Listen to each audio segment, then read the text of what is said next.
Thank you. My name is Godwin Masharia. I'm a scientist in this center, the Food Crops Research Center of Karo. Professionally, I'm a wheat breeder. And today, I'm happy to have interacted with many of us, and especially the seed merchants. We were demonstrating the latest wheat varieties that we have developed in Karo. But I also want to mention that we have been developing these varieties together with CIMIT and Ikalda. And basically, the products we have today are those that are high-yielding wheat varieties, but most importantly, those that are resistant to diseases.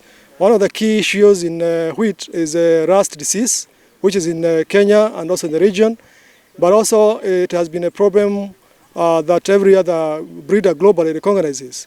Kenya is a hotspot for rust diseases, and so we have been trying to make sure that the products, if I want to call them varieties, not only have the yield, but that yield is protected by having resistance in those varieties. So we are marketing those today, but also saying that those varieties have good end-use quality, processing quality, and they're ready to go. Working with us, if any merchant is interested, we'll be very happy to work with our management, the Karo Director General, so that you're licensed. Then in between there, we shall be able to provide you with seed, the pre-basic seed.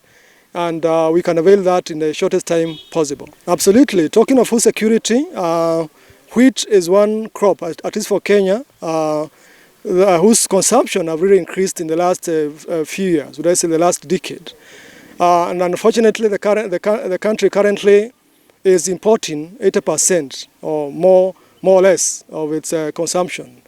And so then importing wheat means that we have that import bill, and we need to cut on that. So in terms of food security, we want to increase our local productivity.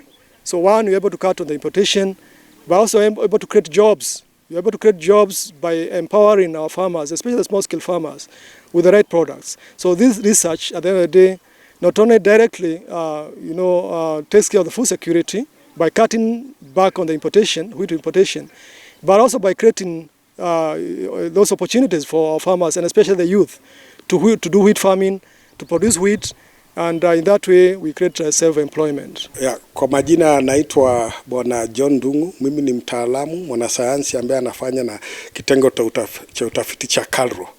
Na hapa ulipo leo tumekuja kuonesha kwa nini wakulima wataikana kuanza na mbegu ambayo iko kwa kiwango ya juu, ambayo haina magonjwa, ambayo inaleta shida wakati unapanda. Hapa tulipo ni katika nyumba ya greenhouse ambayo tunatumia teknolojia inaitwa semi-autotrophic hydroponics kukuza mbegu kwa kiwango kingi sana. Kwa mwaka moja mbegu moja, kutumia hii teknolojia za kupatia mbegu milioni 1. Kulinganisha na kitambo, wakati ungepanda mbegu kwa eka moja, ungekuwa unapata tu mbegu 40,000. Na tukifanya hivi, tukikuja na teknolojia ambayo inatupatia mbegu ambayo iko na high quality na ina zile magonjwa kama cassava mosaic disease na cassava brown streak, tutakuwa tunaleta shibe sana kwa nchi. Hata wakati tunakosa chakula. Hata ile shughuli ya kufanya cassava flour blending initiative, ambayo tunataka wasagaji wa unga wana mix na mahindi kwa kiwango cha 10%, then inaanza kukua na mbegu nzuri. Hii mbegu yote ambayo iko nyuma yetu itaenda kwa wakuzaji watakuza mihogo mingi, wasagaji nao watanunua, wao ndio wanakula nyumbani, pia watakuwa na yao ya kukula, na hapo ndio hata uchumi wa nchi utakuwa unapanda juu zaidi. Yeah, thank you. My name is Justin Mabeya Machini. I am the High Iron Bean Compact. I work with the Alliance of Biodiversity and SEAT. In Kenya, we are scaling a number of bean varieties that are rich in iron and zinc, and we call them generally high iron beans, but they're actually rich in iron and zinc. So they are able to deal with issues of malnutrition that relate to the deficiencies of those micronutrients. So the varieties we have here are Angaza, Nyota, Faida, Meta, and Waidera. Both of them are micronutrient rich. So the value of these varieties is basically to deal with issues that relate to micronutrient deficiency, and in this country is a major challenge. So the key beneficiaries in terms of HSET are children, because high iron helps them in dealing with elements or issues that relate to cognitive capacities. So children that have challenges of micronutrient deficiency have a challenge in school, but the iron basically deals with that. So it helps them, pick up on matters cognitive capacity. And then women, and iron is critical really because of their cycle or their nature of monthly cycles, especially women in reproductive health, reproductive age. So it's very, very, very, very useful. And we have seen that transformation in areas where these varieties have been produced and consumed. So these varieties are drought tolerant. Some of them are short season, like a Nyota variety is actually up to a maximum of 70 days. So within 70 days, a farmer has harvested. And these varieties, other than being drought tolerant and high in micronutrient capacity, they can also be processed. So a number of companies are also buying these varieties for processing purposes. So we have off-takers who come and pick them from the smallholder farmers in whichever areas they are produced and take them to urban centers where they are processed and packed and distributed through retail outlets like supermarkets.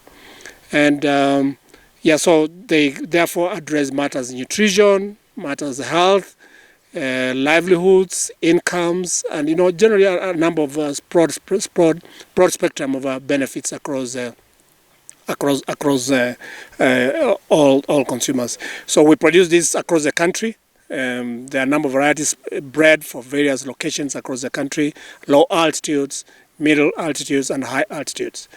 And so every farmer really can benefit from these varieties. For how long have you been doing the research about them? It's been quite some time. So the varieties we have, majority of them, the high iron bean varieties were first released in 2017 in this country. But to have released them, you've had several years of research, to make sure that they go through the normal research processes and released through the regulatory authorities. So they were released in 2017. So they've basically come into the market from 2017, 2018, and to date. But gladly, because of the way they seem to be impacting the population, number of seed companies have taken them up. Like the variety called Nyota, we have 15 seed companies that have been licensed to produce and distribute. The other varieties that I mentioned, Waithera, Angaza, Faida, they have 3 seed companies each that have been licensed for their production and distribution. My name is David Ojo. I'm the soybean compound leader, and I work in IITA, Ibadan, International Institute of Tropical Agriculture, Ibadan. What is the latest research that you have done to improve the soybean variety? Well, my major work is to promote research work. A lot of research work has been done by Cairo, by many organizations, research organizations that are put on shelf. Our duty is to take this research work to the farmers, to the private sector. Farmers for productivity improvement, farmers for nutrition, and private sector for investment. That is very, very important because those 3 components of it is very important for a national development. So what are some of the varieties that you developed so far? Yeah, we have, according to what you saw this morning, we have about 5 varieties that are demonstrated here. You have Black Hor, you have Gazelle, you have Nyala, you have BSP 19, and a lot of others. We also have about another 5 that are not yet released, but are available to private sector any moment from now. So we have them in good shape. They are ready for adoption for investment. Okay, my name is Kwame Ogero. I am a seed system scientist at the International Potato Center. Tell us about the potato things. Here today we are at Karo Njoro. We are showcasing some of the work that we are doing with TAT Africa, Technologies for African Agricultural Transformation. And here we have 2 potato varieties, Unica and Shanky. Unica is a good variety for processing, has a good shape, and is also moderately tolerant to disease. Shangi is commonly is the most common variety in the market, but unfortunately it's highly susceptible to diseases, but it's also good for home cooking, chips, and it can also be used for processing. So currently what we are going to trying also to do is to come up with same varieties which are tolerant to diseases, so that farmers can reduce the number of sprays that they do during the growth period. Okay, thank you. So also over there we have sweet potato. We have 3 different types of sweet potato. We have 2 varieties which are orange fleshed, and they are high in beta carotene, which is good for for vitamin A, for eyesight, but they are also very good when it comes to processing and baking. We also have yellow fleshed varieties and white fleshed varieties. These are the type of sweet potato that you commonly find in the market. So we're aiming at certifying the 3 market segments: the market segment for orange fleshed sweet potato, the segment for yellow fleshed, and the white fleshed, so that every consumer can get what they want. So the other objective here in Njoro is also to breed for varieties that can do well in higher altitude. I am Geoffrey Sofon, 3rd Private Sector Engagement Officer and the lead for the African Cereal and Legume Breeding Consortium, ACLBC. ACLBC is an initiative that is jointly managed by the 3rd program of the AFDB and the African Seed Trade Association, with objective to bring the best 3rd vetted technologies from the different 3rd compacts: maize, rice, wheat, soybean, high iron bean, sorghum and millet, to the over 200 seed companies that are members of AFSTA. So this year we decided to, during this annual workshop, because every year we have an annual workshop, to showcase some of these varieties. Reason why we brought about 52 different varieties from here. We have 5 high-yielding varieties of soybean that are resistant to rust and have high protein content. We have several maize varieties. We have about 14 maize varieties that are Wema maize varieties, drought-resistant varieties that we are promoting. We have several sorghum, pearl millet and wheat varieties promoted from both Carlo and from Ikrizat. Maize is mainly from Carlo and AATF. And then we have rice varieties from Africa Rice. And you see also we have wheat varieties from Ikrizat, from Ikarda, and Simit.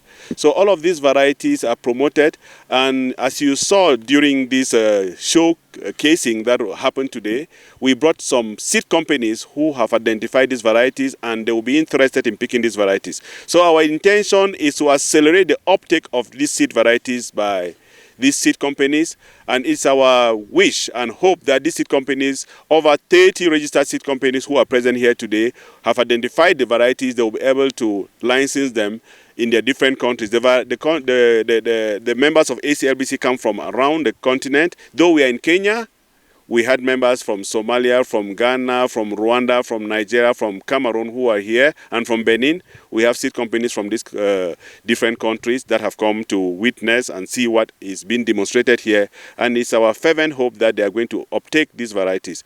And beyond this, next year we want to go out. We are in East Africa. Next year we want to go to West Africa and talk to the seed companies in West Africa and see how they can uptake the varieties. As we say, this is the African Cereal and Legume Breeding Consortium. It is not just about taking varieties and hybrids. We are going to be able to build the capacity within this consortium of seed companies that do not have that capacity, and we are going to help them produce their own parent lines, because we have the capacities as we leveraging the different technologies and the technical assistance from the CG centers, because that is an ecosystem of the different CG centers.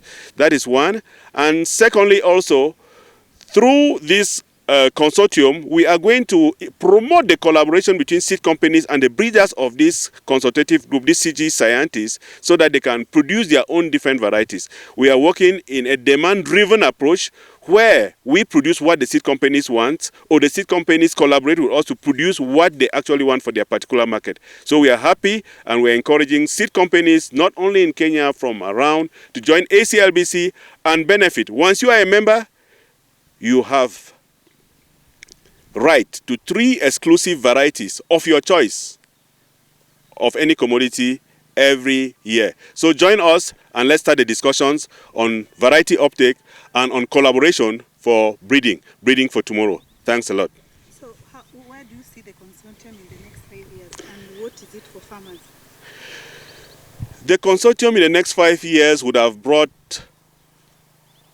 attracted most of these seed companies from around Africa, and that will be a wonderful opportunity for farmers because the best quality, drought-resistant, climate-resistant, high-performing varieties, be it for food or nutrition security, will be put at the disposal of the farmers by these seed companies. Also, it is not just about taking these varieties to the farmers, but it's also an opportunity for us to collaborate with these seed companies to make them have a competitive advantage in their seed business. So we are seeing that in 5 years, we have 200 seed companies, members of ACLBC, and together we should have been able to breed new varieties to meet the exact demand of these different seed companies. So how many members are there so far? So far, we have about 30 members. And I think some new members, we are expecting to get new members, as you see the turnout today is quite interesting. Apart from getting the new lines and something, are there any other benefits that the breeders are going to get through the consortium? Let me go through the benefits in an orderly manner again. The first benefit when you become a member of ACLBC is the right to access 3 varieties from these CG centers through ACLBC each year. That is the first one. The second one is that you are going to benefit from capacity building in hybrid seed production and in any other field that you need to make your seed business more competitive. The third one is that when we talk about training also, is going to come with access to germplasm, breeding material, that is parent lines that you can use in producing your own seed that belongs to your own company. And most especially, when you join ACLBC, we are going to be able to collaborate in breeding. We are going to be able to collaborate. So research that is going to meet your demand exactly where you need. So come to ACLBC and let's start this discussion. Don't be left out. This is an opportunity not to miss. So what formed the decision of forming this consortium? We realized that from the beginning, the seed companies had to go to the different CG centers each time they wanted to access seed. So if you want high iron beans, you go to Seattle Biodiversity. You want wheat, you go to either ICADA or to CIMIT. You want maize, you go to IIT or CIMIT. You want etc. For example, sorghum, you go to ICADA, ICRISAT, etc. But with the African Seal and Legume Breeding Consortium, ACLBC, we have offered them a one-stop shop. It's a platform where you come and you have access to all of these institutions in one stop.